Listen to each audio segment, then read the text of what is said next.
fans, we're glad that you can join us in another episode of the Watchmoms on the Walls. I'm Watchmom Pilar. I'm Watchmom Emma.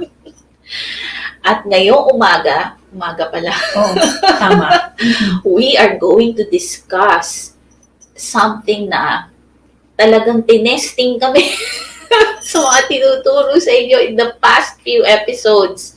We're going to talk about crisis, and the title of this episode is Finding Christ in the Crisis. Ganda, no? Oo nga. Oo. So, yung mga tinuro, napapanahon talaga. yung mga tinuro namin sa inyo, sinubukan kami nitong mga nakaraang mga araw. Oo nga po. We went through one. Just to give you a few background on what a crisis is all about. Alam niyo po, ang problema, hindi pa crisis yan. Pag nag-escalate, naging full-blown, yun palang crisis. So, issues, problems that are not addressed will lead to a crisis. Oh, and you cannot control that.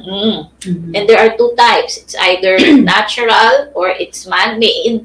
Some are avoidable and some are not. No? They will really happen whether you like it or not. So, example ng natural ay yung nangyari last week. Last week. Si Ulysses. Oo. At ikaw, yay! Yay! Pasalamat tayo kay Lord dahil andito pa tong sopa na to. Nanganib po itong tangayin ng bagyong Ulysses. At ito, dapat hindi ganito kaganda to. So, pineserve tayo ng Panginoon. Anong nangyari sa'yo? Anong na-experience mo nung time, nung kasagsagan noon? Talagang, nung nagsisimula yon, kitang-kita ko na ganun-ganun nagsimula yung Undoy. So, si Undoy, yung tubig sa loob ng bahay namin, lagpas tao. Maaabot sa kisame? Oo, almost. Nandun na. At lumubog lahat ng gamit namin kay Undoy. And it's the same pattern na nakikita kong nagki-creep na sa aming loob ng bahay. Sa garahe pa muna. It's the same pattern. Mga anong oras to? Mga alas 5 ng umaga. Madilim pa. Madilim pa. At ang masaya nito, kinakalabog kami ng kapitbahay. Brown out Ang ba sarap. Oo, brown out. So, it's Sarap ng tulog namin. So, too late na kami na mag-respond kasi eto na yung tubig. So, matagal na kayong kinakalampag. Oo. Pero parang kayong mantika nung natutulog noon. Kasi nga ang dilim. Tsaka ang lamig nun diba? Ang sarap matulog. Okay. So, ayan. So, nakita nyo? Nung nakita ko na yung tubig at nakikita ko na yung potential na pwedeng mangyari, ay agad-agad na naisip ko yung Watchmoms na episode natin. Wow! Kayo na manood ng episode namin, no? At, so, sinalba ka pala nung episode na yun? Oo, tsaka ang laking tulong, no? Laking tulong kasi, ano nga ba yung tinuro namin doon? Of course, I call upon the name of the Lord.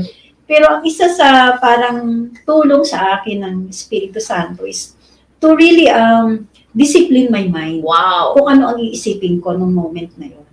Okay. So, instead of panic, alam mo, pinakalma ko po yung puso ko at isip ko. Okay, maganda mamaya mo i-share yan. Kasi that's a strategy. So, nagkakagulo ang lahat, di ba? Ako naman, nung oras na yon, ramdam, nakatira ako sa 3rd floor. Yung tulugan ko, yung bedroom, nasa 3rd floor. So, konti na lang, langit na. Oo, ramdam ko yung hangin doon sa taas namin. Meron kaming attic, tapos bubong na. So, nung humahagupit pa lang yun, bandang alas 10, di na ako makatulog hanggang bandang mag-alas 2. Yes, oo, kasi isa sa mga nakaligtaan kong gawin bago nag-lockdown ay ipaayos ang bubong namin. Kasi nung nakaraang malakas na bagyo, nakikita nung kapitbahay na gumagano sumisiyas. Gumagano na siya. So talagang it was too late. ang kailangan ko na lang talagang tawagin ay ang Panginoon. So exciting yun. Mamaya ko ikikwento yung nangyayari. Okay. So pag ganun pala, it's a time of intense difficulty, trouble, or danger. Danger sa buhay mo, di ba? We have friends over in Kasiglahan Village in Montalban, Rizal, na tinutulungan namin up to now. Later on, we'll tell you how you can help. Nandun sila sa bubungan na ng mga bahay nila, no? So clearly, it was endangering their lives. Kasi kung tumaas pa yun, ay matatangay na sila, no? Baka hindi mo na malaman kung saan sila pupulong. Baka ma-uproot pa yung bahay. So, it was really a time when a difficult or important decision must be made. Yung mga time na yun. Diba, ikaw, nag-decision kayo, kailangan tayo malis dito sa bahay na to. Have to leave. Okay. Actually, ito pinakamaganda. It's a time of testing. A crisis is a time of testing. Bakit tayo tinetest? Ay, well, para patibayin ang ating buhay, para kaya nating mag-move on in spite of. Tama. Para matest, ano na ba yung quality of life na meron tayo? Or para matest kung anong quality of faith Correct. na meron ka, yung pananampalataya. This is a nice story na gusto namin i-share sa inyong mga Watchmoms kasi makaka-relate tayo sa kanya. Diba? She's a biblical figure at katulad natin, siya ay babae, maganda. Katulad niya. Bonggang-bongga. Sige nga, ikaw magkwento. Ikaw naman ang pasimuno. Ng study niyo. Ang tinutukoy po namin ay si Queen Esther. Nung time na yon talagang threatened ang kanilang mga buhay. At hindi lang siya, no, yung buong angkan nila. At wala siyang ibang pupuntahan nung time na yon, pero she took the chance, she responded, no. She did something about that. Kasi kung hahayaan lang po natin yung crisis na dumaan, pero obviously, endangered yung buhay natin. Obviously, threatened ang lahat sa atin, ay wag nyo naman pong hintayin na lang na dumating at gawin yung habok sa atin. When you have a choice or you have an options. At ang ginawa nga ni Queen Esther, she decided to risk her life. So, isa pang maganda doon sa ginawa, sa crisis nila, ito yung sinasabi natin na pagdating ng crisis, sometimes it releases you to your God-given call o yung purpose ng buhay mo. No? Because either you would respond or not. Either you can do something or not. Parang, it's up to you. Paano ba i-handle yung crisis? So, Queen Esther take the chance to really go to the king. Kasi yun ang isang solution doon. Yet, walang kasiguruhan, na pag pumasok siya doon, kasi yung gagawin niya may risk. Okay, what was the crisis during her time? Nagkaroon ng batas na silang lahat ay papatayin dahil meron silang kaaway na si Haman na galit sa kanila. At makapangyarihan ni Haman, second to in rank of the king. At nakuha niya yung signet ring. Nakuha niya yung yes ng hari. So, ibig sabihin, pinasa yung batas. May power talaga si Haman. Oo. At ano na talaga, hindi na pwedeng baliin yun. It was signed, it was agreed upon, and it was announced. Kung ikaw ay Hudyo na bubuhay nung panahon na yon, sigurado, tepo ka. Oo. Talagang pupuksain silang lahat at Oo. Kasi ganun. Batas yun na papatayin ka. Yeah, and sa mata nung kaaway nilang si Haman, mga peste silang lahat. Kaya sila pupuksain. Oo. Okay. Kaya keep watch moms, let us not stop praying for the best ng law that will be passed in our land. That's right. No? Oo. Okay. So that was the crisis, and Esther stepped up to the call. Yes. O ganito na lang po yan. Ang crisis pala places a call on our lives. Yes. It places a challenge. Binibigyan ka ng challenge. Will you allow it to bring out the best in you? Or magpapatalo ka doon? Tama. So usually, during the time of crisis, dito nagkakaroon ng lumalabas ang creativity ng mga tao. At dito rin lumalabas yung commitment mo. Yes. For life, no? For the betterment of humanity. Ano po? Ano pa? Lumalabas yung tapang. Correct. Oo. Di ba yung lakas ng loob? Wala kang choice eh. At saka yung values mo, what do you value most? Di ba?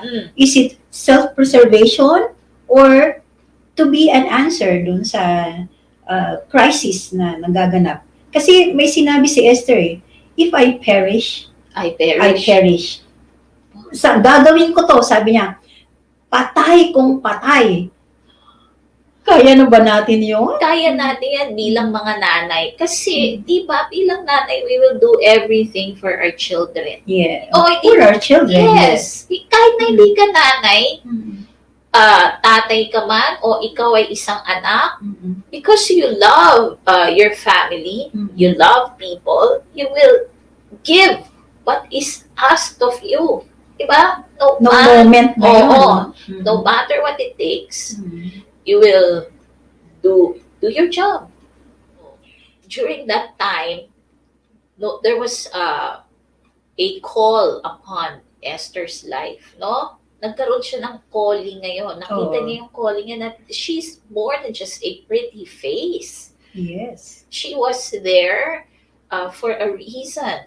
God placed her there for a reason. So and I think it was Mordecai who told her, who knows? The reason why you were you're there in the palace for such a time as this. Because of that, may malaking crisis. So, ang crisis pala places a demand on our potential. Oo nga.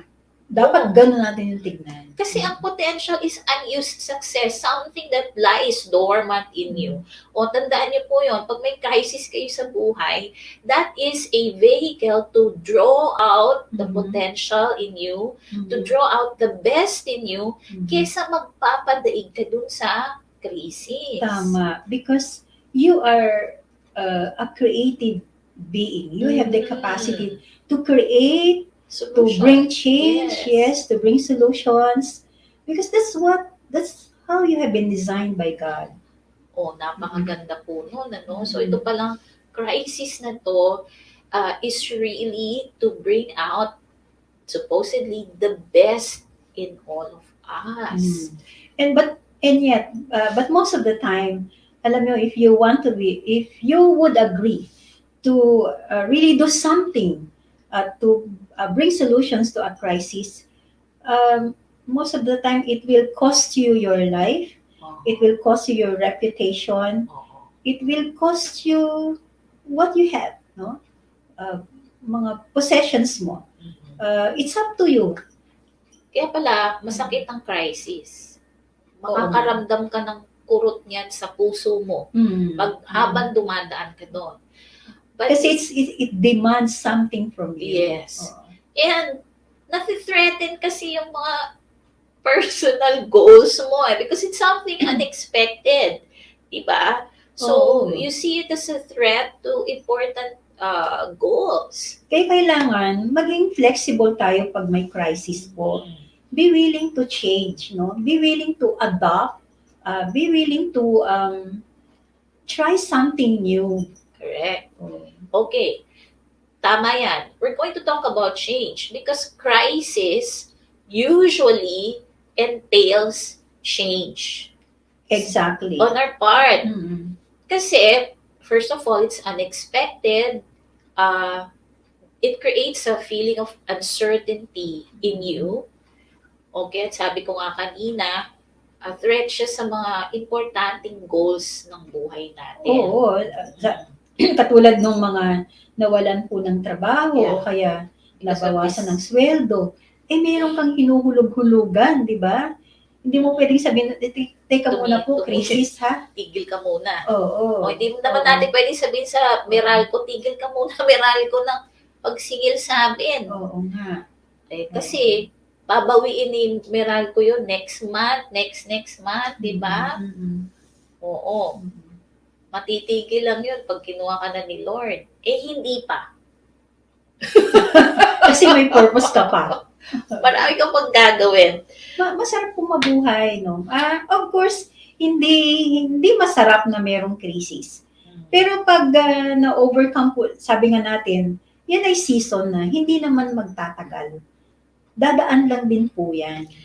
Okay, but we need to talk about change. Kasi, ikaw, pag may nangyayari na sa'yo na hindi ka na makakope as a person, no, as an individual, dun sa sitwasyon na yon, it will really need some major decisions or actions on your part to resolve the crisis. So, you're going to have to change. But, there's something, meron ako nahagip na magandang word instead of change. The divine reset. Wow, masyado namang yung to the highest level. Oo. Kasi we have to involve the Lord. I'm telling all of our viewers out there that in a change, when it's a major decision, we really have to involve the Lord in any major decisions or changes. Whether you like it or not. Tulad nito, yung mga nabaha, yung nawala, di ba you were forced? Whether you like it or not, we're forced to, you're now going to make a decision. Aalis ka na ba dyan sa lugar mo o hindi? Diba? Especially if it's the second time. Oo nga. So what are you gonna do about it? Now, I want to call it a divine reset because the Lord is definitely saying something to you na ikaw lang ang makakahagip no, makaka-catch nun. So, that's why maybe the Lord wants to lead you here to this new thing. Diba? Can you think of any character in the Bible that went through this? Si Esther ba, was there a divine reset that happened during the crisis na kanilang in-overcome? Yeah, I think so. Meron. Kasi, when she na all these years very sheltered, di ba? There was a cost kasi to go enter the king's presence, and the major change that she has to do is to set aside her fears. Talaga namang fear ang kalaban. Fear ang kalaban, exactly. That's the reason why we find it hard to enter into the change, into this reset, because of the uncertainty that creates fear in all of us. So, anong ginawa? What are the preparations that Esther went through to go to her divine reset, to set aside those fears? Anong ginawa niya? Diba? Bago siya pumasok dun sa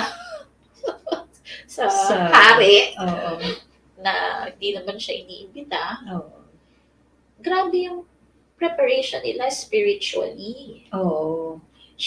They did 3 days prayer and fasting. Total fast yan na wala pong iniinom at walang kinakain for 3 days. Pero kung crisis na po, hindi mo na yun maiisip, Kasi wala ka talagang kakainin. Ganito, siguro, wag na po nating hintayin yung crisis bago tayo makikonnect. That's right. Sa ating Panginoon. So that when crisis come, you know what to do, you know what to say, yung ganon. And you will be willing to go to the divine reset. You'll go through it, and you will be bold, you will be confident sa mga decisions na gagawin mo. And you have an idea. You have an idea. You get a strategy. Actually, the divine reset is you go to the Lord and you get strategies on how you will go about your crisis. Oh, yes. Alam niyo Okay. po kasi, kami dito, ang pinag-uusapan namin lagi is going to the Lord, developing a relationship with Him, so that when crisis comes, you go to the Lord and you get the strategy for how to deal with that crisis. You do not get strategies from yung kakilala mo na nag-undergo nun. Pwede rin, but the best source of your of the solution to your situation is really the Lord. Diba? Kasi tailor fit sa ibang tao yung nangyari sa kanila. You can learn from that, but it's still best to go back to the Lord. Okay ba sa akin? And ask Him, okay ba sa akin itong nangyari? Ito kay ganito, pwede ko ba i-apply? So that's when the change or the divine reset can occur. If you read closely dun sa book ni Esther, maikli lang po yun. We encourage you to read it kasi it's like a really nice storybook. Oh, no? wow. Dahil queen siya, ordinaryong dalaga na naging queen, para siyang fairy tale, no? But it's not. It's really true. True story. So, read it and you'll get inspired. Yung pinaka-divine reset nila doon, nagkaroon ng reversal, di ba? Na-reverse yung law na supposed to be ay papatayin silang lahat. Yung gumawa ng batas, yun ang pinapatay. Si Haman. Bumaligtad, nagkabaligtaran. At yung supposed to be, dahil papatayin sila, so lahat ng kanilang mga property should go to Haman. But this, alam mo, ang nabaligtad din. Lahat ng property ni Haman, minamanage ngayon ni Mordecai. Wow! Napunta ngayon sa mga Hudyo. Oo. Tapos yung signet ring na symbol of authority na nasa kamay ng kanilang kalaban, napunta sa kamay ni Haman. Okay. Ay, ni Mordecai, I'm sorry. Oh, wow. Kita niyo po yun. So, God is definitely moving in all the situations. He is not a God na, gusto kaya kayo dyan, bahala kayo. Hindi siya ganun, no? He is really, he wants to be active sa mga buhay natin if only we will allow Him or invite Him in. Yes. Alam nyo, I was amazed kay Queen Esther na nung pumasok siya, he didn't come begging, crying before the king. Wow. Ang ginawa niya is, can you come into my banquet? Diba? Wow. Hindi, not once, but twice.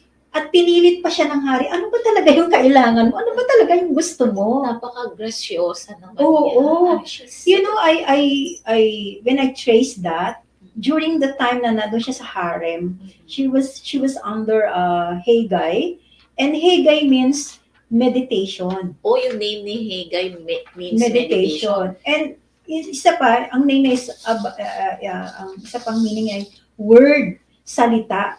So you meditate, no? You keep meditating the word of the Lord.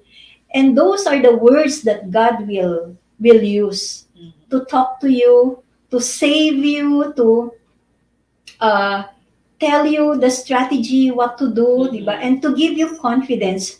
Biro mo, he came inside the palace to ask for their lives. But instead of really begging to death, no, with all the crying and all, banquet. Ibig sabihin, hindi pa niya nakikita yung victory, no? Celebration na kaagad. How can you give a banquet when you know that your life is at stake? Hindi ba confidence yun na after you prayed, you fast, after you did your part, now you just come and sit down and let God move. So ganito pala yung parang nangyari. Nag-fast and pray siya at nag-uumiyak siya sa harapan ng Panginoon. Ngayon, when she has to face the situation, when she has to face the person, wala nang trace ng Ay, tulungan mo kami. Wala nang ganon. O kaya yung Wala na. aakap siya doon sa hita nung hari. Wag. Oo. Walang ganon na nangyari. Hindi naglupasan eh. Oo, poise na poise siya. Yan ang gusto nating mga watch moms. And she put on her royal robe. Yeah. No? Nagpa-beauty. Oo. Yan. Para po hindi madagdagan ng mga piligis na mukha. Gayahin po natin, she remained calm. Yes. Yes. Oo nga. We need that. Calmness, peace, no? Poise. Kailangan in control. Kailangan nating ma-master po yan. Mga kaibigan, hindi mo kailangan maging isang babae o nanay. You could be a brother or a dad or an uncle. And you have to learn how to keep it together and be calm. Even in the face of yung mga ganong conditions, no, life-threatening conditions. Oo. Galing. Galing, no? Ganda ng story. Very inspiring. At sikat na linya dyan ay you were made or born for such a time as this. Or you were there. You're there. You're here. You are in the crisis. Yes, for such a time as this. So, ibig pala sabihin yan, yung crisis na kinakaharap mo, kaya mo yun. Correct. You were born for that. Yes, exactly. Okay. So what did you do when? Nung malakas ang hangin? Oo. Kinausap ko yung hangin. Tama, because we were given the authority over down here, at even the elements should really obey us. Ikaw, anong ginawa mo? O ay di nung nakikita ko na yung tubig, una muna ay pinakalma ko yung sarili ko. Okay. So hindi ako nag-worry na another undoy. I didn't even think about undoy. I was just focused nung time na yon na to really speak to the water. At utusan yung tubig. And I also engage heaven to protect this house. Ito po, kinalalagyan namin ngayon, ito po yung Ulysses. Pero intact po lahat. Opo, wala. And it's the same house na naundoy. At saka promise, walang watermarks. Wala. Walang watermarks po dito. And how deep was the water dyan sa mga kapitbahay mo? I did deep. How deep? Anyway. Kung agad dito. Hindi naman siguro. Hanggang dito. kita. Wala kang watermarks. Praise the Lord. Wala. Because while in habang dumadaan po yung tubig ni Ulysses, syempre napakalaki ng potential. I keep murmuring, I keep saying to myself, or especially to the water, lagi kong sinasabi na lumagpas kayo dyan sa bahay ko. And I was talking to the body of yung mga dadaanan ng tubig, open up lahat ng mga baradong dinadaan ng tubig, open up and go to the place na hindi makakasalanta ng ibang tao. So kasi may mga bara-bara kong minsan I said open up, and I also inuutusan ko rin yung lupa. Sipsipin mo yung excess na tubig. Amen. Diyan sa may bahay ko, sipsipin mo na lang, no? Wag nang pumunta siya kung saan-saan. Tama. Okay. That's good. Let me remind you, in the past episodes, we said that death and life is in the power of the tongue. Oo nga. And we belong now, 2020, is the decade of the mouth. Yes. And we discussed previously, kung di po napanood yun, balikan niyo po yung mga dati naming episodes, we emphasized the power of the tongue. Yes. That's why you have to say this aloud. Kailangan niyo pong kausapin. Kung kayo po ay nababaha, kausapin niyo po yan. Nung kasagsagan ng Ulysses, dahil alam kong nanganganib yung aming bubungan, kinausap ko po yung buong bahay. Inisa-isa ko yun. Talagang tumapat talaga ako dun sa bawat sulok, kanto, umakyat ako dun sa attic namin, kinausap ko yung bubong pati tornilyo at pako na huwag silang bibitaw. Masunurin, di ba? Sunurin. At kasi po ang naalala ko lagi, yun punta tayo sa Yolanda. So nakita natin yung devastation, di ba? Oo, Yan talagang matindi yun. mga konkretong poste na nahati sa dalawa, tapos walang bubong yung mga bahay. Ang balita is, mas malakas si Ulysses kay Yolanda. So, there was a certain unsettling feeling sa akin. So, while I'm praying, sabi ko, Lord, kailangan mawala to. Palitan mo ng iyong peace. So, it took a while for that. Maybe 3 hours na nagpe-pray ako. And I was praying to the Lord and asking Him to release His angels, diba, to guard the house. And I was asking Him, Lord, you have to show me where the angels are. Because, para makalma ako. Kasi syempre, ano yung heartbeat mo no? Alam ko yung calm state at yung hindi. Kasi I want to be at peace. Kasi gusto ko yung hedge of protection mo. I did not see. I was hoping to see angels, but I didn't see that. Instead, I saw an angel that's so big na hanggang kita niya yung bahay namin. Laki ng angel. Oo, nakaluhod siya. And yung kanyang hand was upon dun sa bubungan na pinagpe-pray ko. Only then, nung pinakita sa akin ni Lord yun, siya ako nakatulog. Nag-ising na lang ako, text ka na. So what I went 2 weeks ago. Yes, I really solicited prayers from the brothers and sisters na to really help me manage the water inside our house. At ang nakakatuwa, when I talk to my neighbor, sabi nung katabi ko, sabi niya, ang bilis daw umalis ng tubig sa loob ng bahay nila. Siyempre, pati ng bahay ko. So sabi ko, it worked.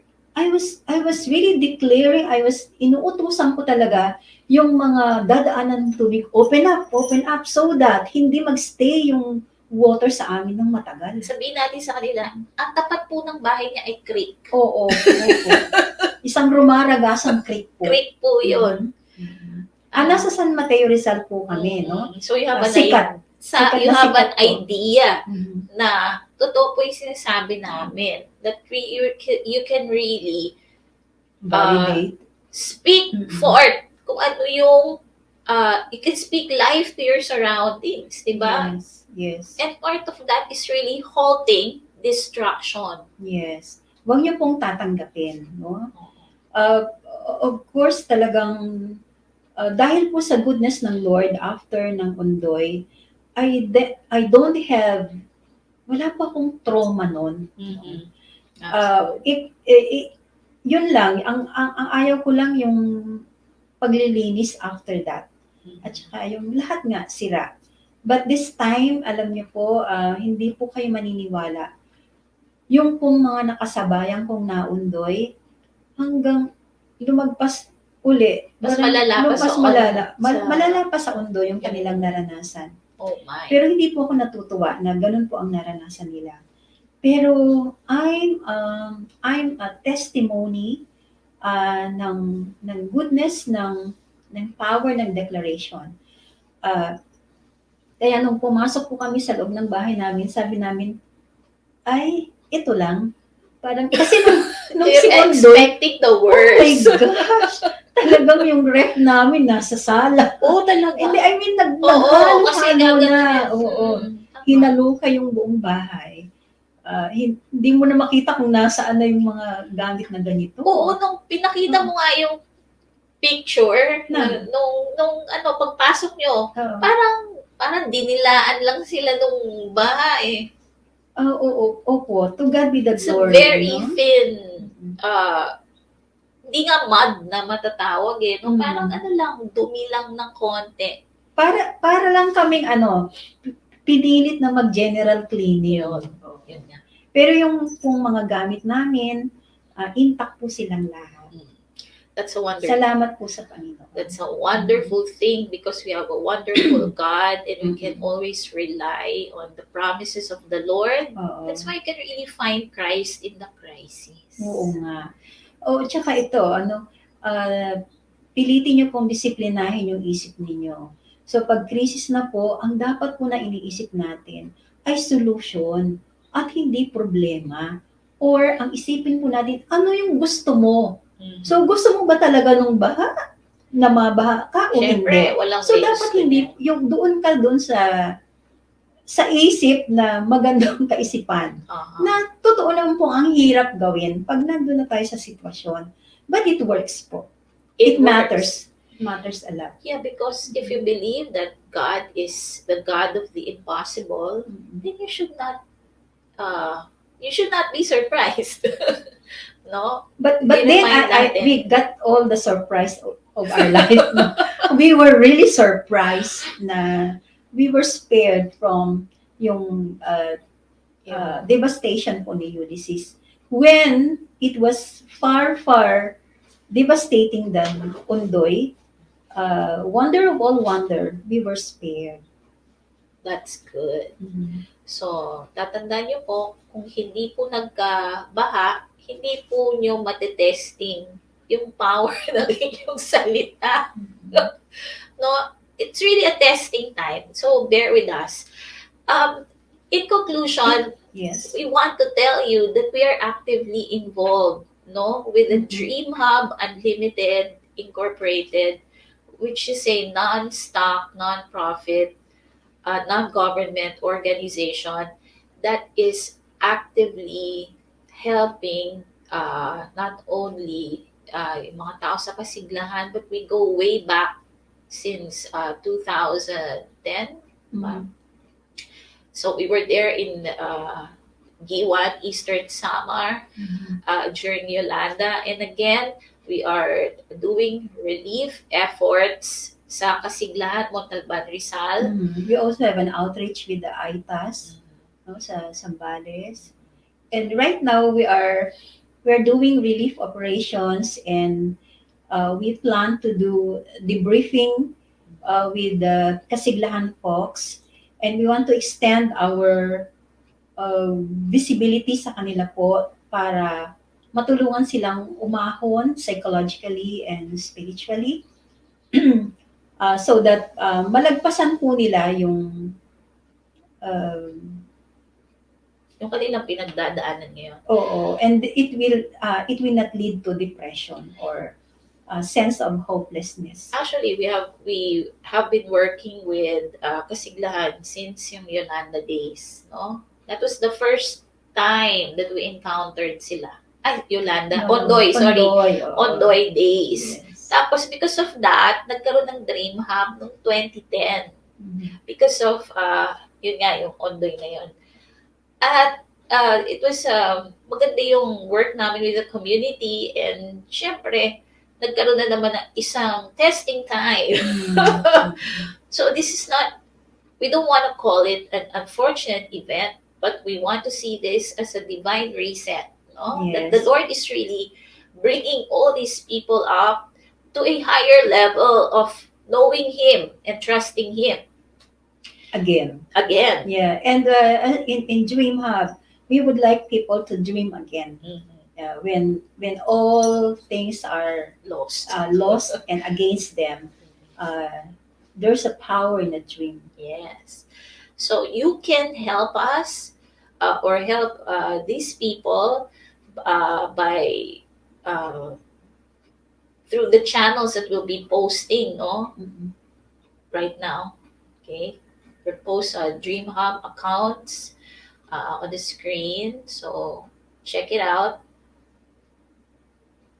Your help will go a long, long way. It doesn't only provide relief for their immediate needs. Yes. We also have long-term plans for them to develop them and help them grow spiritually, provide livelihood trainings that will help keep them back on track. Yan po. Thank you so much. So we're done again with this episode. We hope na marami po kayong natutunan at na-inspire the way we have been so inspired to do this episode again. Finding Christ in crisis. Yes. So, if you liked us and you like the discussion, please don't forget to leave your comments. We'd like to hear from you. Mhm. And don't forget to like and subscribe to our channel. So we speak life to you all out there. We bless you in your homes. So we hope to see you again soon. Bye. Bye.